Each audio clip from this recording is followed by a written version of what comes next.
Fala comigo, galera! Mais uma semana que estamos juntos, trazendo profissionais de referência da nossa categoria. É com grande satisfação, uma imensa satisfação, que trago para vocês hoje Paola Drummond e Vitor Libra. Obrigado por vocês terem aceito o convite. A gente sabe que a carreira do profissional de educação física está toda amarrada o dia inteiro. E vocês fizeram questão de desamarrar um pouquinho essa agenda, tá com a gente, para a gente conhecer a história de vocês, conhecer a trajetória de vocês. Então eu passo a palavra a vocês para falar com o pessoal de casa. Posso começar, Vitor? Sim.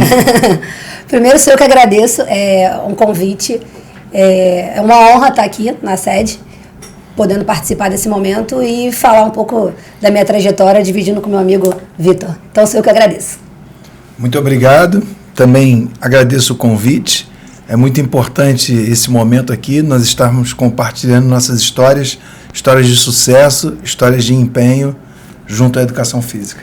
Para você de casa, eu vou obrigar você a ficar até o final. A gente vai falar de empreendedorismo, vai falar de polícia, vai falar de ginástica, eu não vou falar mais nada, porque chega de spoiler. Bom, antes da gente falar sobre a Paola Drummond e o Vitor Libra, a gente quer conhecer um pouco da Paola e do Vitor. Como é que foi a infância de vocês? Aonde foi? Fala pra gente começar a conhecer vocês. Posso ir? Então, Paola, uma menina que foi criada dentro da base esportiva. Minha mãe foi atleta de natação, de alto rendimento. Então, meu avô era árbitro de natação. O esporte estava lá dentro, o esporte né? sempre foi uma coisa muito, assim, escola e esporte. Era uma coisa que a gente foi desde a base. E aí eu nasci com o pezinho torto. E como naquela época não se tinha muitas atividades que eram indicadas, minha mãe me botou na natação, muito novinha, e o meu vizinho ao lado, ele era professor de ginástica olímpica. E aí, na época, não se podia, com 3 anos, entrar na ginástica. Mas a mãe conversou com ele, mostrou a história e ele autorizou que eu começasse a fazer ginástica olímpica. Então, eu comecei a fazer natação e ginástica com 3 anos. Caramba. Com o foco realmente de tentar... Quase que como uma reabilitação. Como se fosse uma coisa mais focada por conta disso. E acabou que nunca mais saí. Levei a ginástica e a natação por mais 2, 3 anos, aí veio a dança e levei tudo até os 12, 13. Aí com 12, 13 eu parei de fazer tudo alto rendimento, tá? Tudo competindo federada, competições, representando o Rio, estaduais, nacionais, viajando para fora, no estado. Então foram experiências assim, sempre dentro da área do esporte. E minha mãe e minha avó sempre muito presentes em relação a isso. Então o esporte sempre teve muito firme. Não tinha nem como fugir, Não. Era escola e direto para... Já saiu com a bolsa pronta. Uma curiosidade desse nicho aí que você falou, coração batia mais forte por algum ou era nessa época? Jorge, eu sempre tive assim, tudo que, graças a Deus, eu sempre me predispus a fazer, eu sempre fiz da minha melhor forma. A partir do momento que eu estava vendo que eu não estava fazendo direito, eu dava para trás, eu pedia para sair. E assim foi feito com a natação, que foi a primeira que eu dei para trás. Eu fazia natação, ginástica e a dança. Você estava sentindo que estava se dedicando mais a... E eu tinha mais vontade de fazer a ginástica e a dança do que a natação. Então, com 12 eu saí da natação, com 13 eu saí da ginástica e aí eu fui até o final na dança, onde eu me formei. Mas assim, o que eu podia, eu levei os 3 da melhor forma e ia competindo os 3 na mesma intensidade, Mas no final a dança acabou levando o meu coração um pouco mais à frente, um pouco mais longe. Essa raiz competitiva de Paola, para quem conhece, sabe que tem mais. E aí, Vitor, como é que era o Vitor? O Vitinho? Não sei se era Vitinho, né? Era Vitinho. Poxa, eu tenho memórias afetivas muito positivas em relação à prática esportiva, Meu pai era militar, oficial temporário, e eu fui criado nessa atmosfera do treinamento, da superação, desse treinamento forte com estilo militar. E isso me influenciou muito. Então, desde novo, eu queria ir para a guerra. Eu não queria ser militar, eu queria ir para a guerra. Queria ir no ponto lá no final. Não me interessava, eu era uma criança, isso para mim era uma coisa... Então, os meus brinquedos eram com essa característica. E o meu pai me influenciou dessa maneira e minha mãe sempre me influenciou da seguinte maneira: nada é impossível para você, você pode tudo. E só que a instabilidade econômica. Essa mãe deve ter falado, nada é impossível, mas não vai pra guerra, meu filho.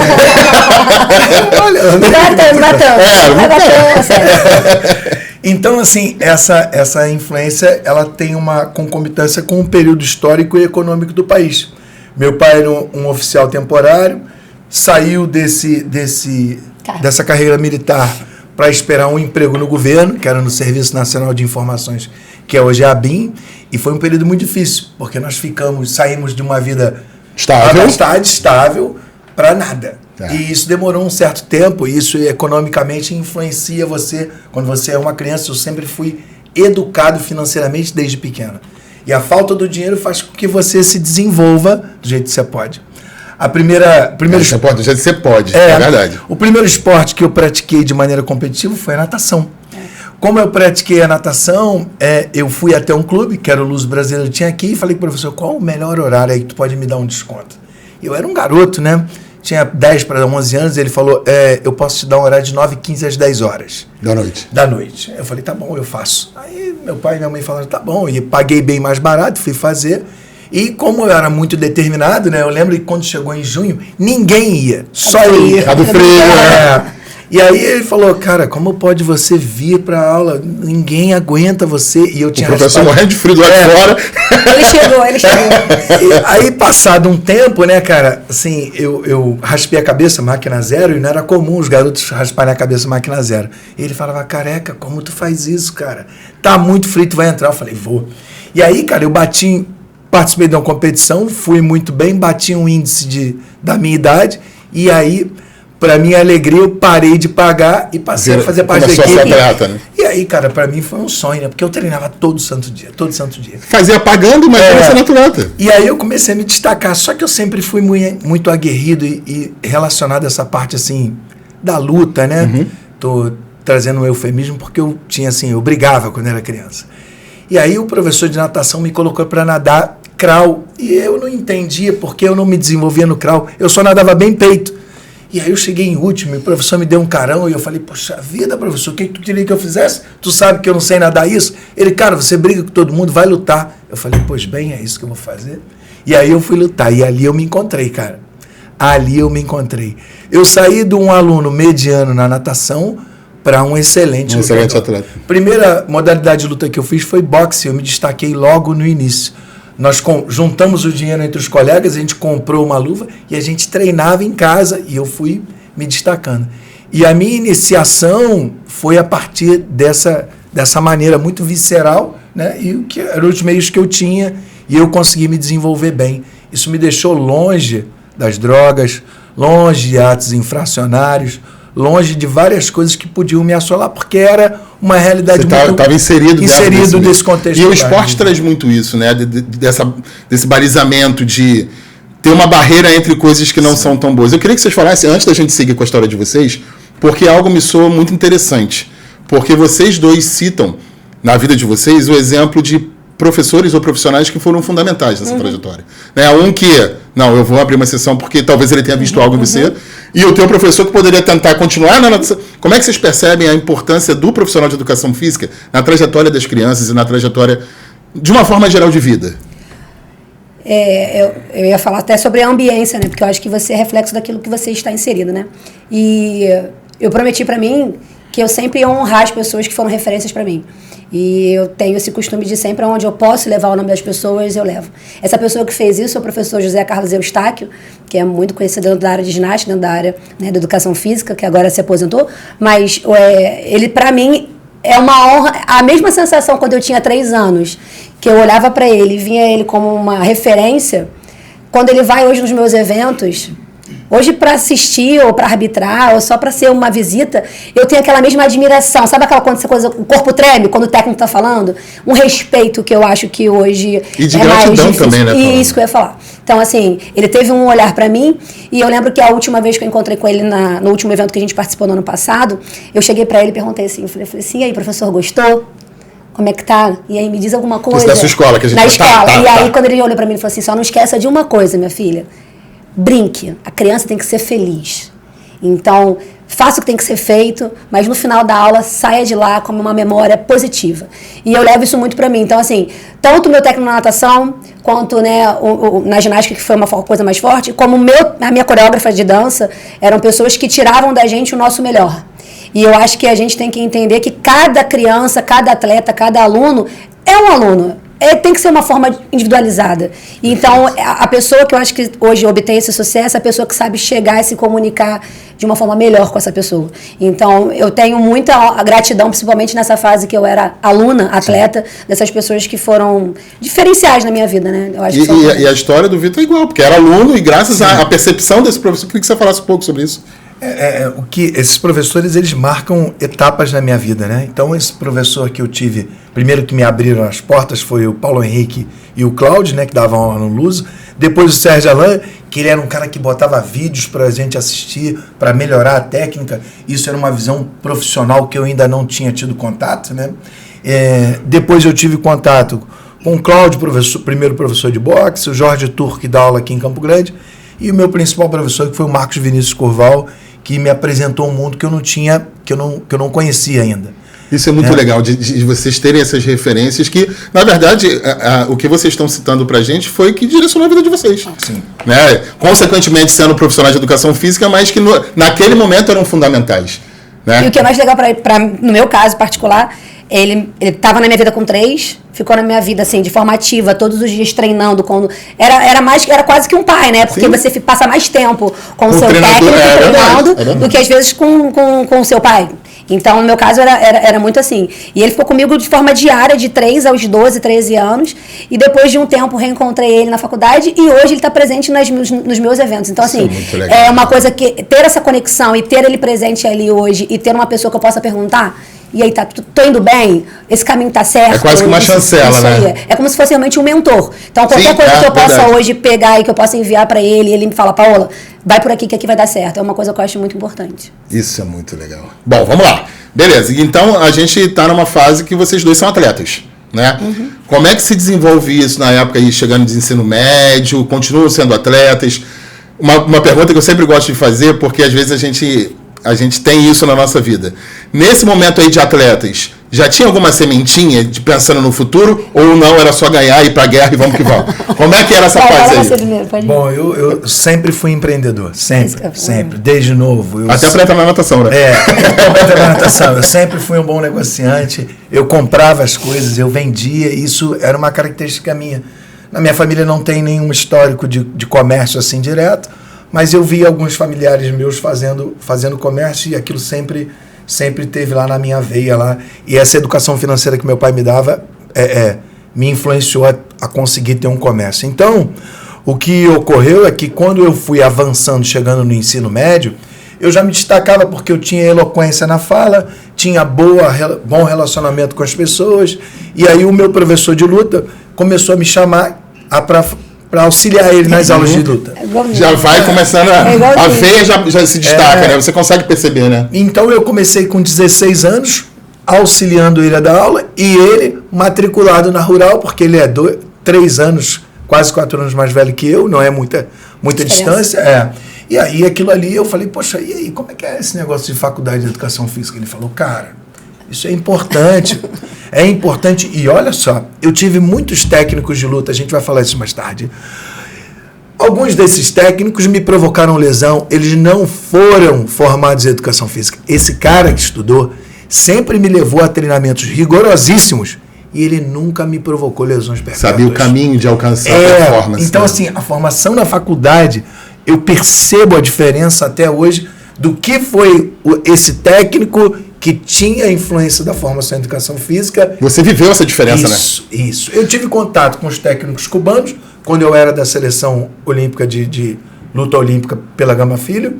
Eu tive contato com outros técnicos, com técnicos de Muay Thai, em 2 fases, quando ele não era formado em educação física e depois que ele era. Você veja só a sutileza do negócio. Quando ele não era formado em educação física, a gente saltitava e brigava muito. E depois que ele se formou, ele falou, você só treina de capacete. Para a preparação para as lutas, a gente fazia 20 rounds de 3 minutos todo sábado de pancada.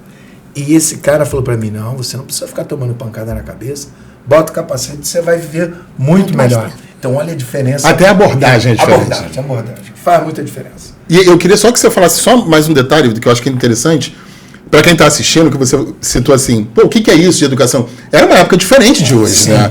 Hoje a gente está fortalecido no mercado, mas na época não tinha, né? Provavelmente, às vezes, nem era regulamentado, nem talvez. Não era regulamentado. Pois é. Porque eu entrei... Não tinha negócio de Google. Eu entrei na universidade em 96-2, na FRJ. Então, não. Então, 98. assim... Foi 98. Então, assim, não tinha... Era ainda um negócio místico ainda, né? Quando você falava educação física, as pessoas achavam que você ia jogar bola. Você vai jogar bola. Isso foi quebrado durante o tempo, mas teve uma época que... Isso. Agora, antes de passar para a Paola, passou alguma faculdade pela sua cabeça antes ou não tinha nem... Não teve dúvida? Vai lá, volta lá para tu lembrar. Não, cara, não tive nenhuma dúvida. Não passou? Não passou nenhuma dúvida. Não passou nenhuma dúvida. Uma certa resistência de alguns familiares. Fala, poxa, acontece. Você vai ficar... Acontecia muito. Você vai ficar burro, vai ficar chucro. Não vai ganhar dinheiro. Eu falei, não vai ganhar dinheiro. Chucro eu sou até hoje. Independente da faculdade que eu fizer. Eu sou uma pessoa rude devido às minhas características. Mas a faculdade me trouxe algo que eu não tinha, que é profissionalismo. Eu sempre brinco, porque eu sou bom em duas coisas nesse planeta. Ser bom profissional de educação física e bom pai. São as únicas duas coisas. Eu acho que você acertou nessa pergunta. E aí? No meu caso, parece com o do Vitor, mas eu cheguei a fazer outra faculdade, né? Na época, a mesma coisa. Para poder se formar em dança, você tinha que fazer Você tinha que auxiliar algumas turmas, então você tinha que entrar como professor para poder se formar. E em dança eu me formei com 17 para 18 anos, né? Já podendo dar aula para baby class, aquela turminha de baby. Que a Paola é apaixonada. E aí, na escola tinha aquele teste vocacional. Deu certo? Aí, não. Eu fiz a escola, eu estudei no Colégio Baiense e eles tinham aquela semana da profissão e tinham várias salas com humanas, exatas, e aí eu lembro que eu já gostava muito, porque minha mãe sempre como atleta, eu tinha sido atleta a vida inteira, e minha mãe, depois de atleta, ela sempre praticou musculação, academia, então eu sempre cresci dentro de ambiente de academia, mas mesmo assim eu fui na área de humanas, e aí entrei na sala de comunicação, e no teste vocacional deu jornalismo. Não estava tão errado. E aí eu falei, poxa, então, já que tá todo mundo falando, Paula, você fala tanto, você gosta de falar, você gosta de pesquisar, você gosta de se comunicar bem, não tem vergonha, então vai lá. E acabei fazendo. E aí acabei fazendo na Gama Filho, eu consegui uma bolsa na Gama Filho na época, fui fazer em 2004 jornalismo. Fiz 4 períodos, só que paralelo a isso, eu já estava diretora de redação da Gama Filho na época. Caramba. E aí, só que eu comecei a dar aula em escola de dança. E o coração ficou com... E aí eu tinha mais prazer em dar aula de dança do que ir pra faculdade. E lembrando que você falou no início, você sempre foca onde você se dedica. E aí aquilo me incomodou muito. Entendi. Me incomodou demais, pra falar a verdade. E aí entra uma outra pessoa que é uma referência na minha vida, que é a professora Marisa, que por acaso é minha tia assim, de proximidade, que é uma professora que era da Rural, Marisa Almeida Braga, que era professora de dança. E na época, ela quebrava aquele paradigma de que o professor de educação física é aquele que vai de chinelo, que fica o dia inteiro sem fazer nada e principalmente que ganha mal. Né? Era uma coisa que eu vi ali que na época ela tinha casa de praia, ela tinha 2 carros, os filhos numa escola boa, então aquilo não era uma coisa que refletia o que as pessoas falavam. E aí eu falei assim, conversei com a minha mãe e graças a Deus eu tive muito apoio da minha mãe em relação assim, presta vestibular de novo e vai fazer o que de fato você ama. E aí eu prestei vestibular novamente e aí eu entrei na educação física. E foi a melhor escolha que eu fiz, assim. Eu tenho muito mais lembranças positivas da minha faculdade, de amigos e de prazer de estar lá, do que às vezes da escola, se eu pegar assim, memórias, né? Eu tenho muito mais memórias positivas da faculdade do que da escola. E aí eu na faculdade...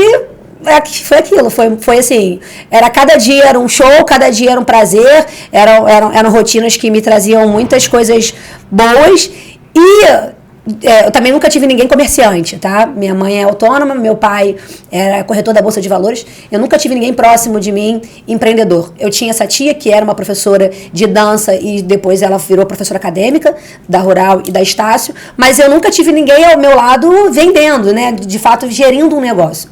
Só que essa veia dentro de mim, eu tinha uma certeza que eu não ia ser...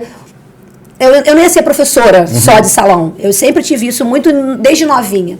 E aí, quando eu comecei a entrar na faculdade, próximo de me formar na licenciatura, a escola que eu dava aula me chamou para poder arrendar uma piscina. porque eu já dava aula na parte de dança, que é o que eu tinha habilitação. E aí ela falou, Paola, você não vai se formar agora? Não sei o que. Eu falei, sim, vou. Você não gostaria de arrendar a piscina? Uma escola bem de bairro, sabe? Só que a piscina era fria. E aí eu falei, poxa, eu nadei na Dama Filho, fria. Eu era atleta da piscina fria. Mas a gente sabe que hoje, se botar piscina fria, ele não vai pra frente. Junho não vai. Não vai. Hoje em dia o povo não vai. E hoje é o contrário. Se for na piscina fria, você fica gripado, pneumonia, era o inverso. Porque as pessoas iam pra piscina para poder curar gripe e asma.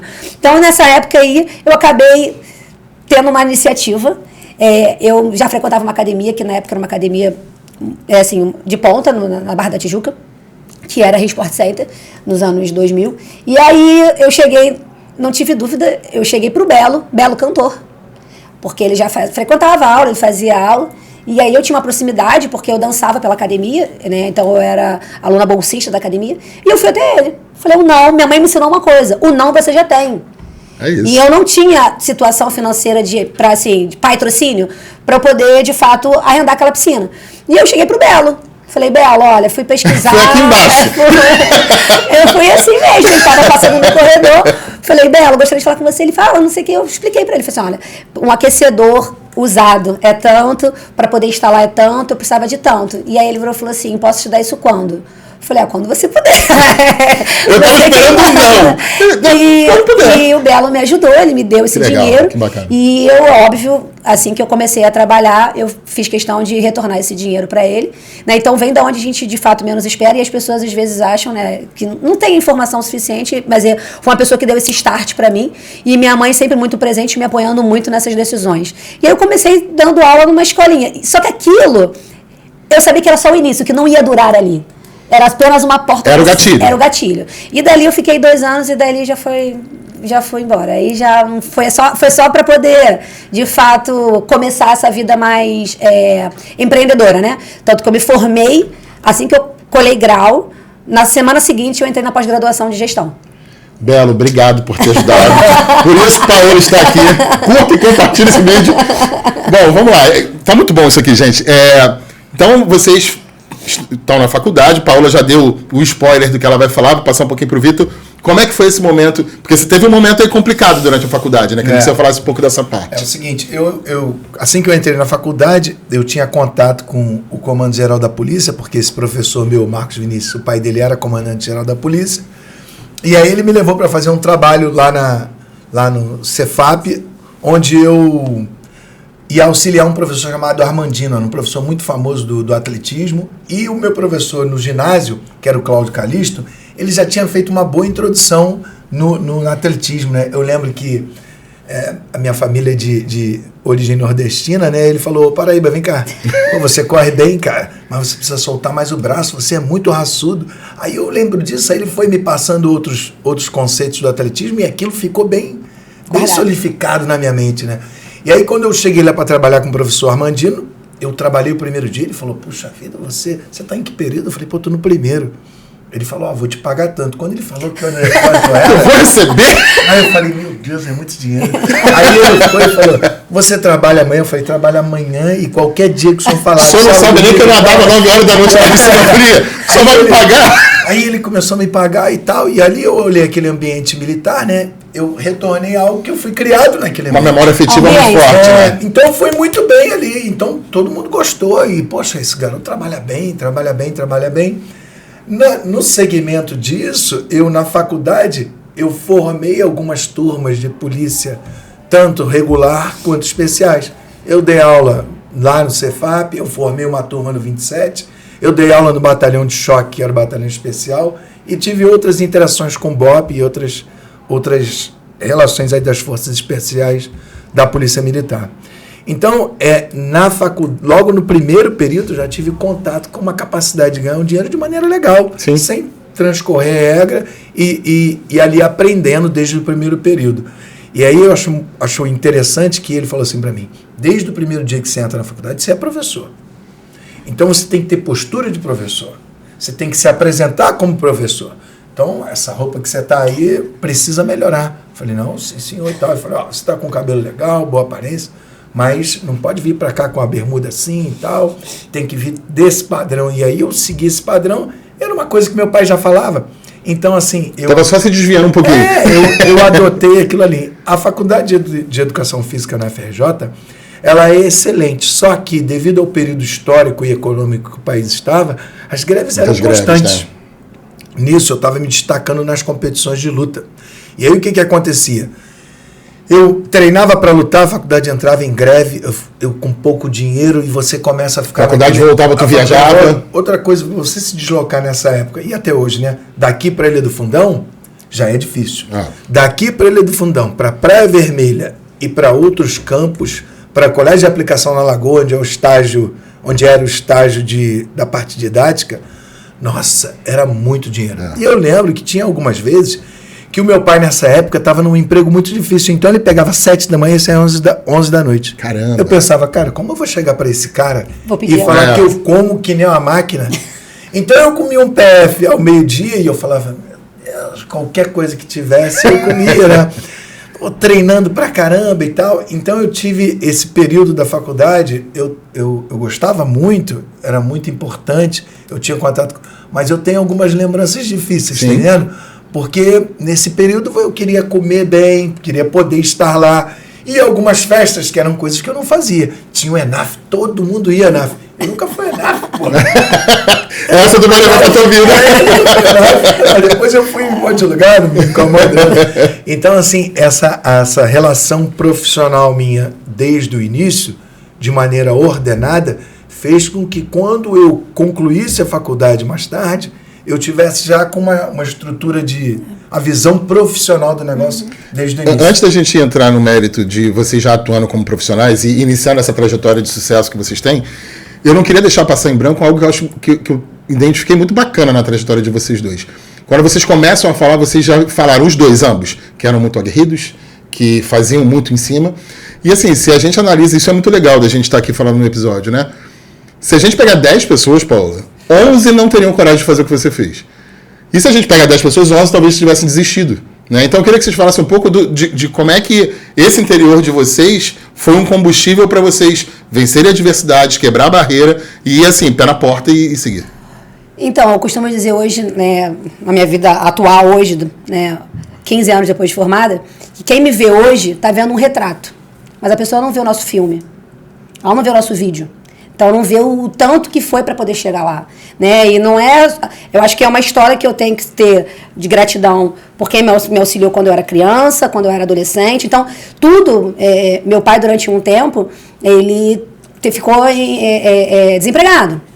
Então, como corretor da Bolsa de Valores, eu lembro que tinha ano que pagava-se tudo e tinha ano que não tinha para nada. E a escola não podia ser mandada embora, porque a escola só pode não renovar, mas você tem que concluir aquele ano letivo. Exato. E aí minha mãe falou, olha, minha filha, vai, porque eu não sei se seu pai vai ter para renovar, então termina essa escola. Então, eu fazia muita questão, e era uma escola muito boa, que era o Colégio Baense, de ser a melhor da turma, porque eu achava que era o mínimo que eu podia fazer, né, pela minha mãe que estava auxiliando, porque meu pai não estava trabalhando. Então, assim, minha mãe é massoterapeuta, então, trabalhava fazendo massagem. Então, assim, é uma questão que... Isso tudo, para mim, são coisas que hoje, quando eu olho alguma coisa, eu tenho vários insights da minha mãe, quando você falou do seu pai, que é assim, eu lembro que nessa fase, um pouquinho de adolescente, ela falou pra mim e falou assim, eu falei, mãe, não tô achando meu todinho. Porque ela tinha o costume de dar o todinho, né? Aí minha mãe, não tem todinho não, filha, acabou o todinho. Tem leite com Nescau. Você pega o leite, bota o Nescau, faz igual o todinho e toma. Passou-se mais um tempo, meu pai estava cada vez, né, parando de trabalhar, e ela falou assim, eu falei, mãe, não tô achando mais o Nescau, não tem Nescau, é café com leite. E aí eu falei assim, mãe, é um dia que tinha café, era leite com canela. Hoje eu tenho a minha filha com 3 anos, e quando eu compro um todinho que eu dou pra ela, eu sei o valor daquele todinho. E o principal, ela me ensinou, que eu acho que é uma coisa que a gente traz hoje pra nossa carreira profissional, que não tem como a gente distinguir isso, que é essa questão da gente dar valor às coisas. E saber de onde vem, o quanto custa e o que foi feito pra gente poder ter aquilo ali, né? Então, assim, não é só porque você pode hoje dar que eu vou pegar e vou dar. Então, acho que hoje, quando as pessoas olham pra onde a gente tá hoje, tem essa frase que eu acho que me resulta o que eu quero dizer, né? Hoje eu sou um retrato. Não, essa frase é perfeita. E assim, se quiser olhar, olha pro vídeo. Aí o vídeo você vai ver muitas fraquezas, muitos momentos que a gente chora. Muitos momentos que você fala assim, eu tô fazendo isso certo? Sabe? Ninguém... E você, na época que você sai, porque no meu estágio...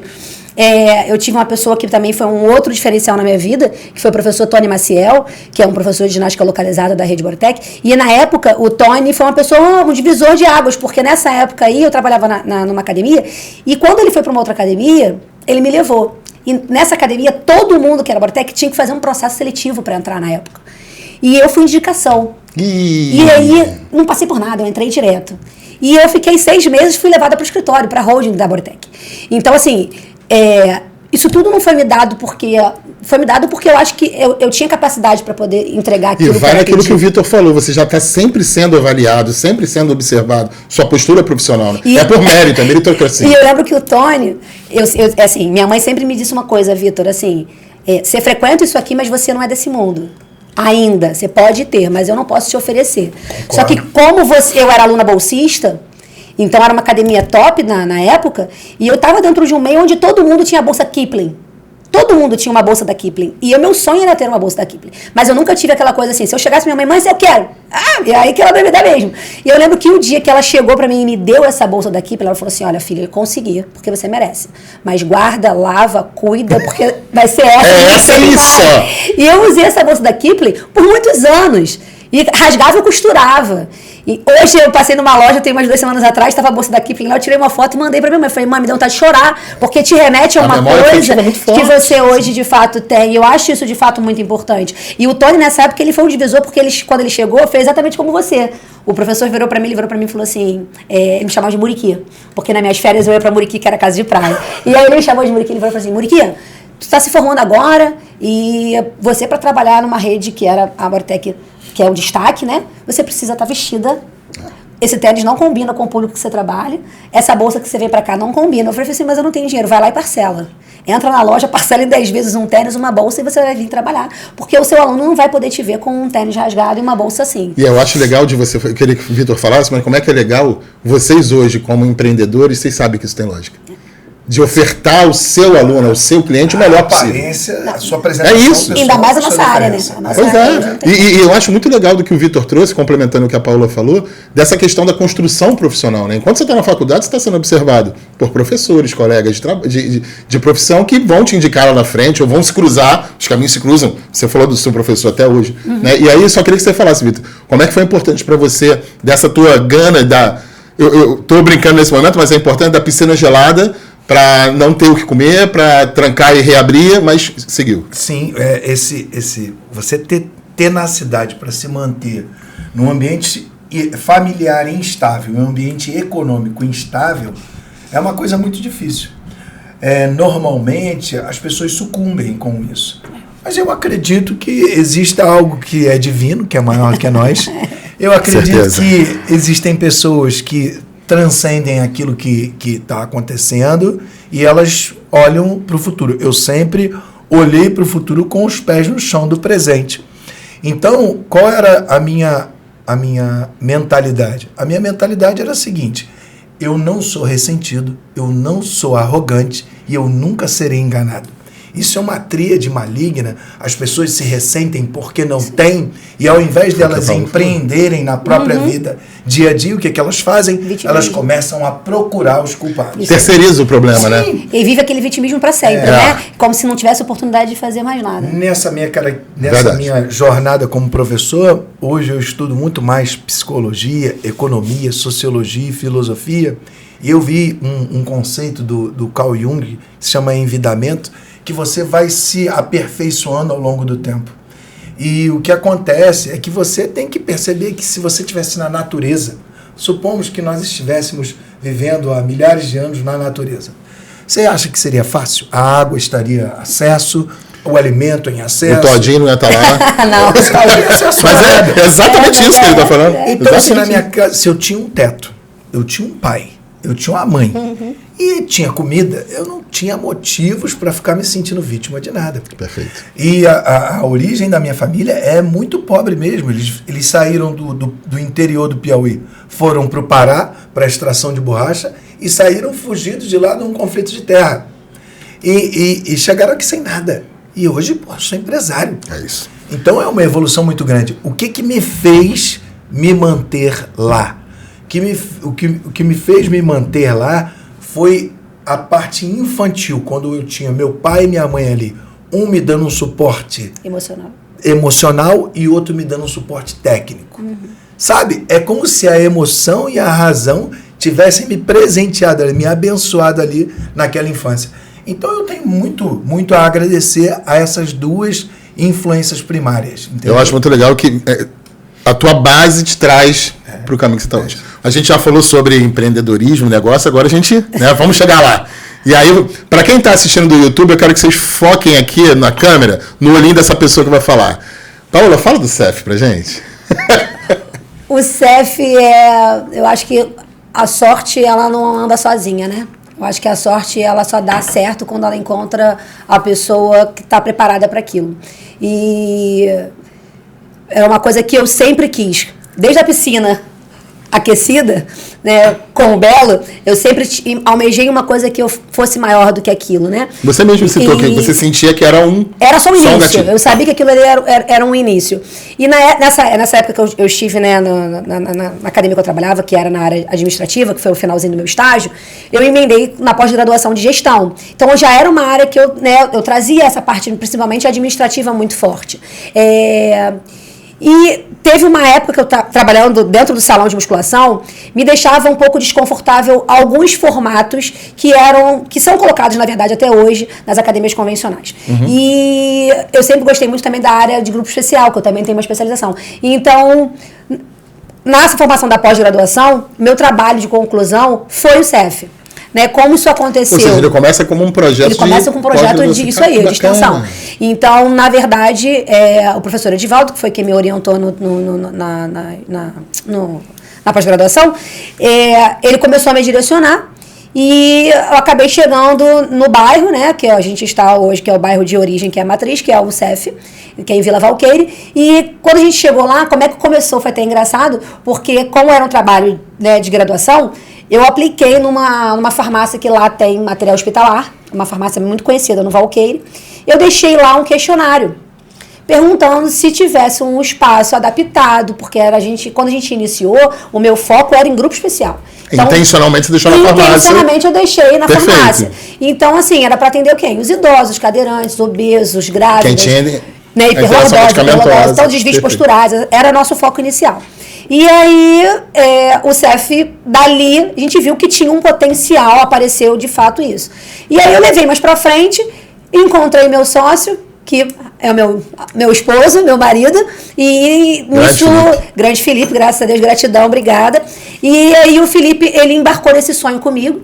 E ele me deu esse suporte, como você falou, acho que você tem que ter esses dois lados. Hoje eu acho que eu sou a criatividade do negócio, mas para isso eu estar aqui de frente, alguém tem que estar por trás me auxiliando, me segurando. Seguro, né? E isso eu deixo bem claro que sempre foi ele, né? Então, o CEF, ele surgiu disso e começou realmente com um estúdio pequeno, para 4 pessoas. Você começou já na mesma localidade que está hoje? Comecei no Valqueire, no mesmo... Não, era numa rua atrás. Tá, mas no mesmo bairro. E começou assim... A gente sabia que tinha, por conta dessa pesquisa que a gente fez de bairro, era lá mesmo. E a gente começou... E aí, com 2, 3 meses, não tinha mais vaga, e bota mais esteira, e começa a comprar e financia aparelho, e bota letreiro. Só que era só eu e ele. Ele entrou na faculdade, então eu era professora, ele era o estagiário, contrata mais um estagiário, eu dava aula de 7 da manhã às 10 da noite. Só que eu atendia, eu lavava o banheiro. Olha o tal do filme que vocês falaram que não vem no retrato. Exatamente. E a academia, o estúdio, ele ficava em frente a um sinal. E assim, quando a gente abriu, o que a gente fez? Não tinha o Instagram, né? Há 13 anos atrás não tinha o Instagram como tem hoje. O Instagram hoje facilita muita coisa. E aí, o que acontece? Quebrar pedra. A gente combinou o seguinte, falei, olha, você vai quando for mulher e eu vou quando for homem. Parou no sinal, Parou no sinal e te abordava dando panfleto. E a mulher era homem e eu ia dar o panfleto. E aí eu lembro que a gente chegou para nossos familiares e começamos a colocar todas as pessoas de mais idade no espaço. Né? Então, assim, a gente abriu com o aluno, teoricamente não era tia, avó, Eram figurantes ali para poder fazer.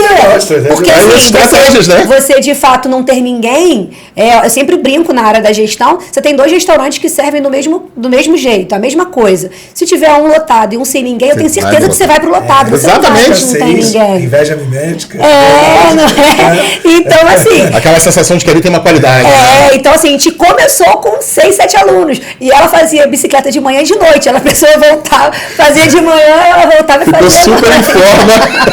Agora, uma dúvida que eu tive. Quando você escreve esse projeto de pós, você já escreve com o intuito de aplicar ou era só para pós? Quando eu comecei, era realmente para poder curar uma dor que me incomodava. Tá. Então eu queria saber por que era aquilo, por que as academias convencionais não eram rampa, por que as academias convencionais elas não tinham um atendimento específico para alguns grupos. E aí eu fui pesquisar. Então eu fui para mercado, fui para prática, eu fui para o campo. E aí no meio do caminho, assim, só que eu tinha essa questão assim... como é que eu vou entrar nesse âmbito financeiro se eu não tinha, de fato, ninguém para me auxiliar? E não era uma coisa que o Belo podia mesmo, porque era uma coisa pequena, era uma coisa maior. Não dava para o Belo de novo. Não dava para o Belo de novo. Então, eu sabia que aquilo... Não pensou em tentar um Péricles? Porque às vezes dava, né? Só que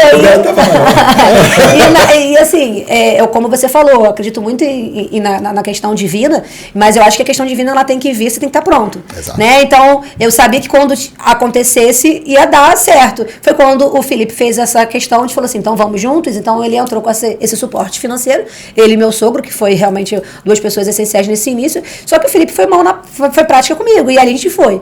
Resumindo, em 3 anos, a gente não tinha... Foi em 2011. Em 11, que a gente inaugurou. A gente ficou lá até 2013, foram 2 anos, assim... A capacidade máxima, a gente ampliou, de 4 foi para 6, já não tinha de 6 da manhã às 9 da noite, não tinha horário, não tinha mais o que a gente fazer, a gente começou a procurar um espaço. Só qual é a questão? Um espaço que seja próximo, porque eu não posso me mudar para muito longe se eu já tenho a capacidade máxima atingida. Sim. E aí começou a procurar, levou mais uns 4 ou 5 meses para a gente encontrar um ponto, encontramos, foi o tempo da gente fazer essa reforma. Então, totalizando, a gente ficou 3 anos nesse local, e aí 3 anos após a gente se mudou para onde a gente está hoje. Só que aí nisso foram passando o tempo. Esse espaço, ele já foi para lá com uma piscina, então já tinha uma piscina, então a gente abriu com aquecedor, e aí a gente inaugurou, e eu fui para piscina, não tinha, na questão não tem a equipe técnica, mas eu fui para piscina, comecei dando aula na piscina, e aí passou um tempo depois, pega a casa de trás, aluga a casa de trás, amplia a casa de trás. Então, assim, hoje, quando a pessoa chega lá e vê um espaço que é uma academia... Só que lindo espaço, inclusive. Ele é um estúdio. A gente manteve o nome CEF, que é o Estúdio Espaço Físico, que a gente abreviou para CEF, porque o serviço ele é individualizado, ele é personalizado, é marcado hora. Então, a gente manteve o nome, tem uma estrutura física... Que era o que te incomodava... Lá atrás, isso, né? E mantém o mesmo padrão. É rampa para entrar. Então, assim, a gente manteve o mesmo padrão de acesso. Só que você olha uma estrutura física de uma academia. Porém, o serviço oferecido, ofertado, ele é individualizado. E que faz toda a diferença, né? Qual o quantitativo de público com portadores de necessidades especiais que você tem? Hoje, não posso mentir para você, Vitor, pouco. Assim, eu tenho hoje muito, principalmente idoso, eu tenho bastante, principalmente no turno da manhã, a gente tem. Foi uma quebra de paradigma, porque eles vêm procurando a hidroginástica, né? Porque eu acho que é uma questão muito mais de... Eles acreditam muito na questão o apoio do médico, né? E eles acabam indicando porque eles têm medo. E virou quase que um senso comum, né? Tem que sair do por do impacto. Eles têm receio de encaminhar e esse idoso ir sozinho para uma academia e acabar se machucando. Sim. E a gente teve que fazer essa mudança realmente de mentalidade deles e trazer. Demorou, mas a gente conseguiu. A gente tem um público muito grande hoje na musculação de idosos, tá? Eu tenho cadeirante. Hoje o meu maior público especial é autista. Eu tenho hoje um grupo muito grande de autista, Down, mas assim, autista eu tenho bastante. É que na verdade é uma quebra de paradigma, né? De você trazer esse nicho para dentro da academia, realmente, né? De ser permissivo. E é assim que se Mas faz. o meu público lá foi até o trabalho do meu marido de conclusão da faculdade, que foi o perfil, Vitor. A gente, o cliente do CEF é um cliente totalmente diferenciado do bairro. Tanto que a academia grande, que é uma academia do bairro, quando ele chegou, ele veio para concorrer, a gente brincou. Não, tem público para todo mundo. Você tem um posicionamento porque especial. o meu público, ele é um público que ele chega na academia dizendo que não gosta. Uhum. o público dessa academia convencional é um público que gosta de praticar, ele Perfeito. gosta de estar inserido naquele ambiente de cultura física, de corpo, de roupa, o meu público não. E esse nicho seu é o maior da sociedade. Então, assim, Que é o que não hoje quer. eu tenho muita Não quer gente. treinar. Hoje a gente tem muita gente que chega lá, Vitor, e assim, olha, eu vim porque falaram que aqui eu vou conseguir tirar essa coisa do. Eu vim, mas não acredito, não. E a gente brinca. Tanto que eu comecei com esse grupo especial, e só que começou a vir assim, você tem uma hiperlordose muito grande. Aí começou a treinar comigo. Só que a sua esposa não gostava de treinar. Mas já que ela veio aqui, é vazia, é pequena, é hora marcada, eu posso treinar com você? Só que ela nunca gostou. Aí qual era a minha pesquisa? Foi a pesquisa dele aplicada. Por que você nunca gostou? E a gente descobriu que ela não gostava porque ela teve experiências anteriores que foram negativas. Sim. O ambiente mesmo, né? Então, assim, a pessoa ela não teve uma cultura como a gente teve, baseada no esporte. Não teve, Não se né? sente inserido Não naquele sentiu. ambiente. É isso, E aí, perfeito. quando ela se vê na necessidade de estar ali, também não é acolhedor. Perfeito. Então, ali, hoje, o meu público a gente chama de subatendido. E quem é o subatendido? São pessoas que não se enquadram no grupo especial, têm total condições de qualidade de vida para isso, só que não se sentem bem em academias convencionais. Entendi. É um grande público. Olha, Agora é tua, Vitor. Vamos lá. eu tenho um oceano para falar de complementos em relação ao que ela colocou, né? A primeira coisa que eu gostaria de falar é o seguinte: eu tenho um amigo e nós discutimos muito esse tipo de tema, de filosofia em geral, e é difícil você encontrar uma pessoa que consiga trocar isso com você. Tirando ele e minha esposa, eu realmente fico isolado às vezes.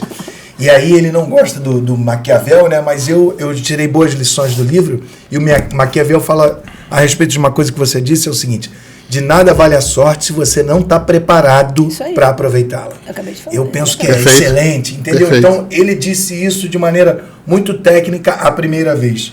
E eu, como é que eu comecei a empreender? Eu vendi um terreno que eu tinha comprado e construí uma pequena academia nos fundos da casa do meu pai. Era um tatame de 35 metros quadrados, com um banheiro. Como eu e meu irmão morávamos numa casa em anexo atrás, e eu estava me dando bem nas competições, eu comecei a montar o negócio. E meus primeiros alunos foram meu irmão, um amigo dele. Viu como é que é assim que começa? E eu cobrava bem barato, sabe? E aí, cara, eu comecei dando aula 2 vezes por semana. Eles falaram, pô, mas eu quero aprender a lutar em pé também, Vitor. Aí eu comecei a dar aula 4 vezes por semana, fui ampliando as turmas, e quando eu vi, cara, eu dava aula O dia todo. de manhã, aí o período da tarde estava livre, e dava aula à noite até as 11 horas. Por Eu acabei fim, de escutar uma história parecida. por fim, chegou um cara um grupo saindo do shopping, né, do West Shopping, e falou, cara, a gente sai 10 horas, tem como tu dar aula de 10h30 às 11h30? Tem. E aí, onde é que foi o limite pra minha mãe, né? Eu montei uma turma feminina, e aí minha mãe falou, Vitor, meu Deus, você é homem o dia inteiro aqui, cara. Eu chego aqui de manhã, tem um monte de gente sentada na mesa aqui embaixo, você precisa de um lugar para você melhorar isso. E agora tem umas moças aí que elas gritam pra caramba. Então, poxa, cara, nossa privacidade acabou. E eu falei, é verdade, mãe. Aí eu fui lá, consegui comprar um terreno, e a minha mentalidade era o seguinte: o que vai dar certo é a luta.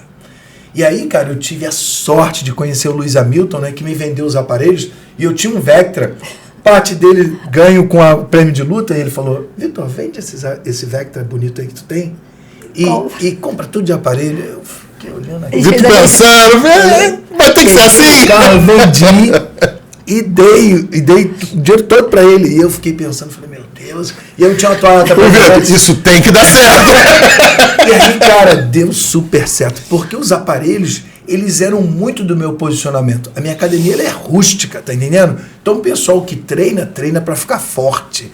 Treina pra ficar viril. Treina pra ter disposição. Então, juntou o meu nicho de mercado, é esse.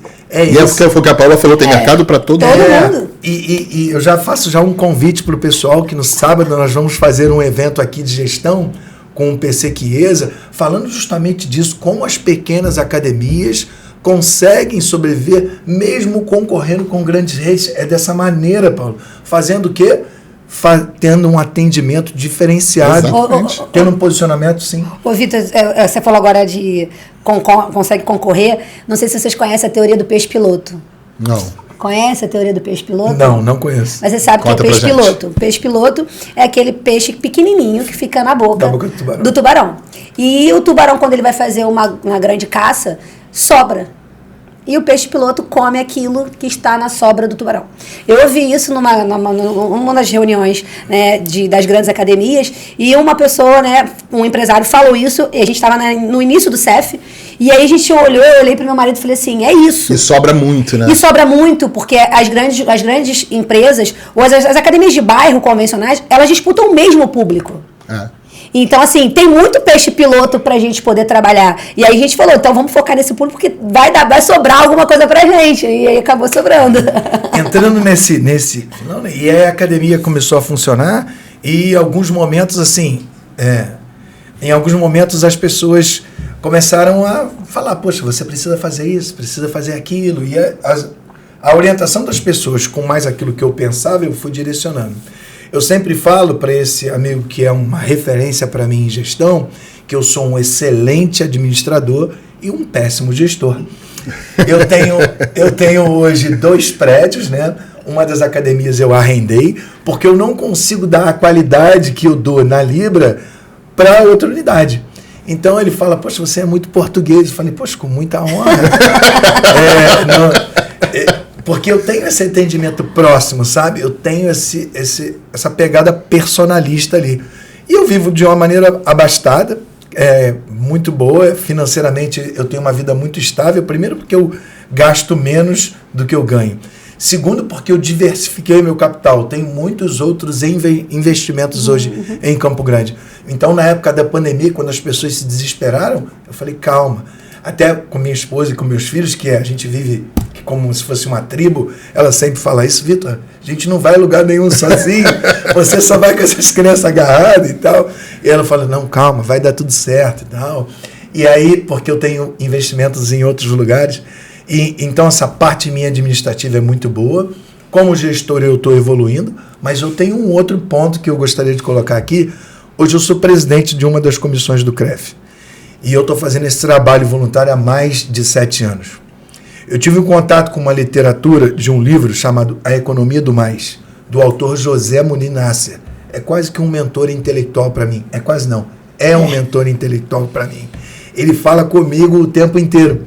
E ele tem um termo chamado empreendedorismo cívico, onde ele une as pessoas através dos seus empreendimentos para que socialmente você possa fazer um bom ambiente.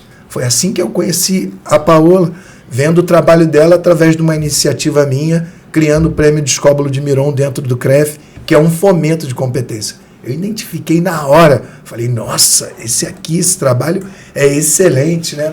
Aquele momento foi muito bacana, né? Porque a gente viu diversas iniciativas, como a Paula, fora do padrão, né? Saindo do convencional, né? Sim. E eu queria, Paula, seu olho vai brilhar de novo, queria que você falasse um pouco da ginástica do CEF. A ginástica, ela entrou... a gente faz pesquisa de satisfação, né? A gente tem esse costume de fazer a pesquisa de satisfação. E aí, dentro da pesquisa, saiu alguns pedidos naquela área que a gente deixa para a pessoa poder falar. Sugestões de outras atividades no bairro de Vila Valqueire. Tem muitas escolas de dança, formadoras de dança. Então, as crianças, os homens faziam luta, e piscina e balé. Não tinha outras atividades. E aí nós tínhamos uma quadra, que inclusive você trabalhou com a gente como professor de basquete. Nós tínhamos basquete, tínhamos vôlei e tínhamos a natação. Mas as meninas procuravam uma outra atividade. E aí sugeriram fazer uma outra atividade. Aí eu chamei o Felipe, falei assim, olha, eu trabalhei com ginástica e eu fui ginasta. E ginástica iniciante, aí realmente, assim, com toda... tranquilidade, eu não imaginava que ia chegar onde chegou a ginástica, assim, a proporção que chegou. Eu falei pra ele, assim, só preciso de um colchonete, bambolê e uma caminha de jump. Né? E aí eu comecei com um jump, né, bem pequenininho, jump da aula de jump, colchonete e um sonho. E um sonho já guardado, né? Um sonho, mas era aquilo que quando você começou, era tatame, eu dividia a quadra com basquete, com vôlei e com jiu-jitsu, então eu tinha que dar aula, desmonta tudo, guarda tudo, deixa a quadra livre, acabou, bota tudo de novo, encaixa, então a gente escolhia o que a gente ia utilizar, só que quando a gente já abriu com uma turminha com 20 alunos, no segundo mês as turmas estavam todas preenchidas, com 3 meses, com 6 meses eu tive uma primeira menina que a gente levou para um torneio estadual, a gente teve uma menina campeã. Quando essa menina ela ganhou esse campeonato, com 6 meses de treino, sem a gente ter estrutura nenhuma, Eu falei, eu acho que tem alguma coisa aí. Novamente, a gente tem que ter... Eu hoje sou, acho que essa cabeça criativa do negócio, mas o Felipe, ele é um bom administrador, como você. E aí ele falou assim, olha, vamos começar a investir. Então, a gente começou a comprar maquinários específicos de ginástica. E aí o CEF Ginástica, ele surgiu no próprio ambiente do Valqueire. E era uma quadra ainda. Na época, um pouquinho antes da pandemia, nós resolvemos ampliar e pegamos a casa de trás e construímos essa ginástica. Um ginásio específico de ginástica, com todos os 4 elementos. Nós trabalhamos com a ginástica artística feminina, né? E para quem não sabe, a feminina ela trabalha com 4 aparelhos, né? O solo, trave, paralelas e salto. E então, para a região, para a proximidade, não tem nenhum espaço com essa estrutura. E aí a gente foi montar a equipe e foi começar um espaço novo. Veio a pandemia, paramos, e quando a gente retornou, foi 1 ano e meio para a gente poder retornar às atividades. Do CEF, eu acredito que muito foi por conta da Rebeca Andrade, tá? A Rebeca, quando ela ganhou realmente foi algo que... Realmente a gente viu uma procura muito grande, né, das crianças, da base da criança querendo começar a fazer isso. E aí foi um trabalho diário. E no ano passado a gente fez uma visita num torneio nacional que a gente foi participar em Goiânia. Nós fizemos uma visita a uma escola de Goiânia. E aí houve uma comunicação, entramos também, trouxemos um parceiro também para trabalhar conosco e a gente resolveu fazer a expansão da ginástica. Então hoje a gente trabalha com 3 unidades, né? Nós estamos em Vila Valqueire, temos na Barra da Tijuca e temos na Taquara, né? E hoje a gente totaliza aí 900 crianças fazendo ginástica artística, só ginástica artística. Um sonho. A gente começou com um sonho. E é muito legal que a minha primeira aluna, ela voltou agora, com 13 anos, ela voltou para fazer ginástica de novo e está fazendo ginástica de novo no CEF. Então, assim, o CEF hoje tomou uma proporção, né, bem grande, graças a Deus, no Rio. E eu posso falar com toda tranquilidade, em termos que nós somos a escola de ginástica que mais cresce no Rio de Janeiro, né, com foco em iniciação. Eu tenho a equipe de alto rendimento que participa, federado, são meninas que, graças a Deus, têm resultados positivos, inclusive em âmbitos nacionais. Só que hoje a gente tem, o nosso foco é a iniciação, é trabalhar. E o principal, que eu sempre gostei do que era mais difícil. Eu começo com 2 anos de idade. Então, a minha turminha baby, a partir dos 2 anos. Isso tem uma memória aí, hein? Eu acho que eu não vivo o mundo da ginástica, não sei se o Vitor concorda com o que eu vou falar, mas eu acho que até um pouco antes da Rebeca, a ginástica mudou um pouco.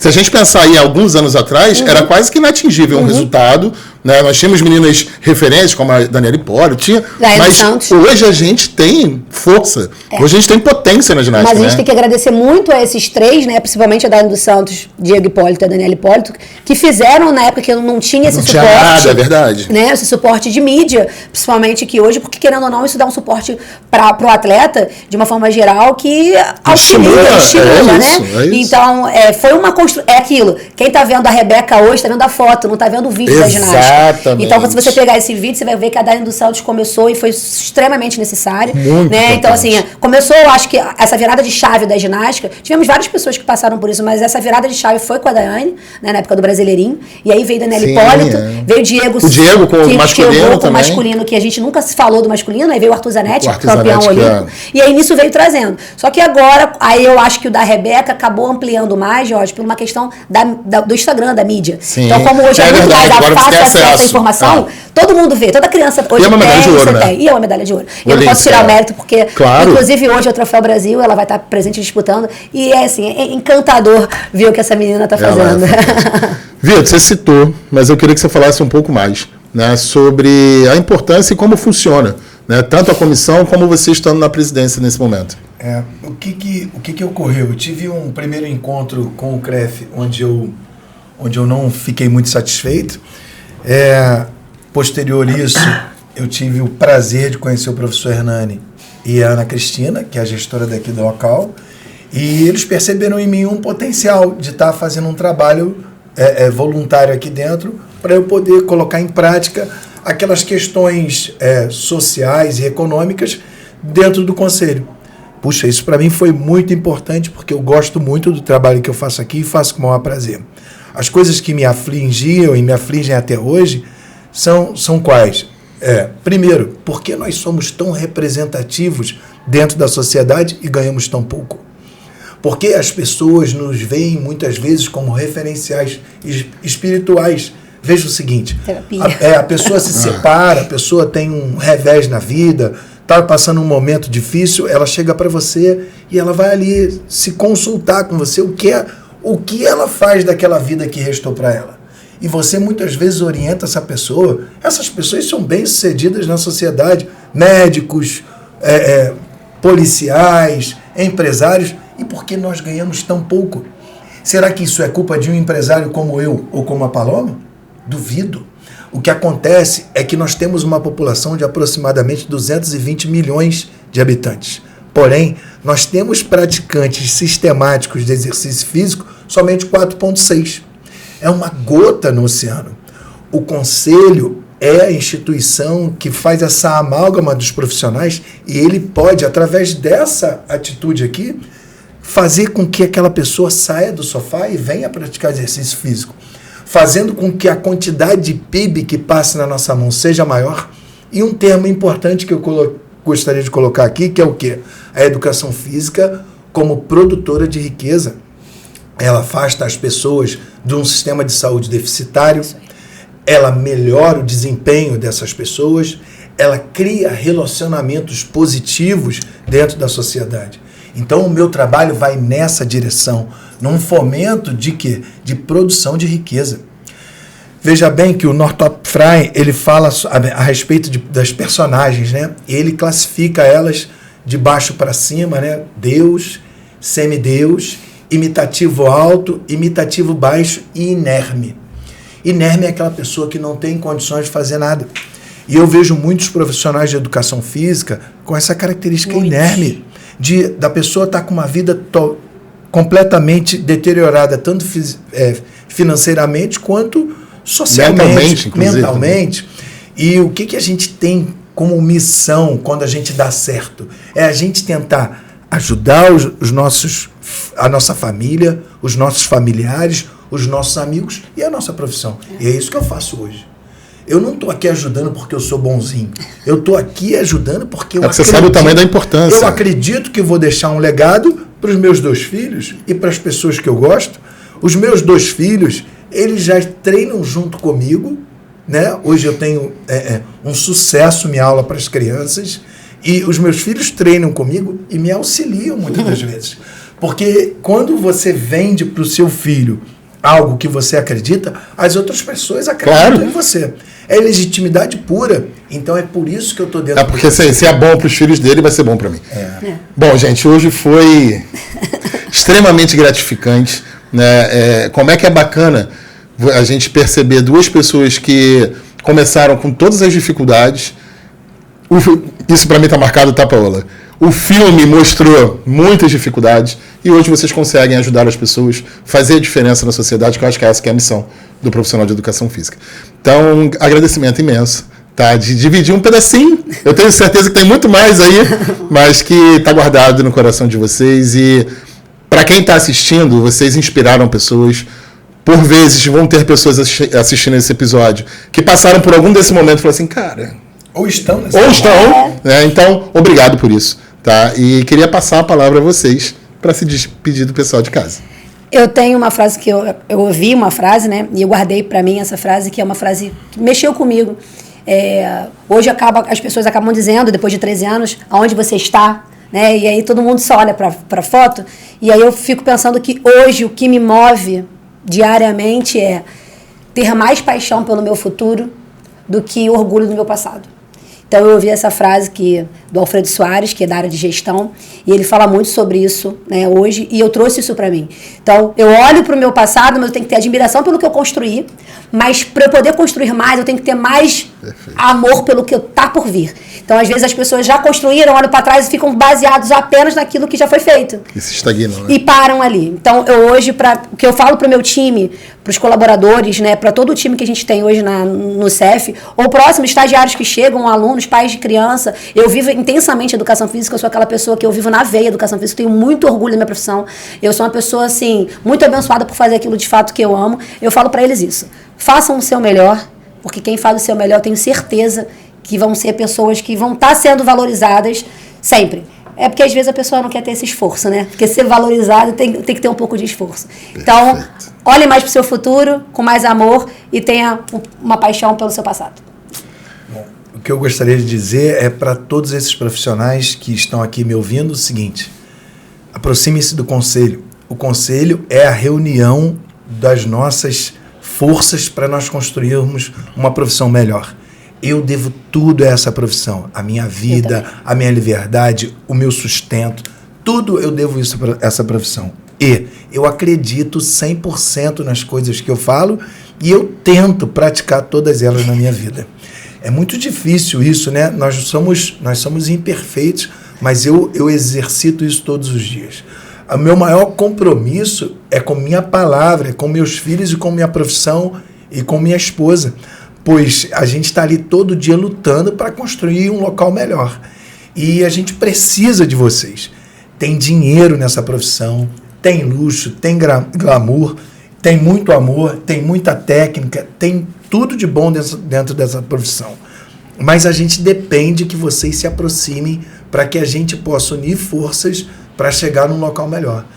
Nós estamos o tempo inteiro sendo atacados, sendo ofendidos, mas isso não nos abala, porque as histórias nossas são comuns como as histórias de vocês. Então eu peço a vocês que vocês se aproximem, pois é muito importante. É muito triste para mim, às vezes, ver as pessoas falarem do conselho somente como se fossem achacadores.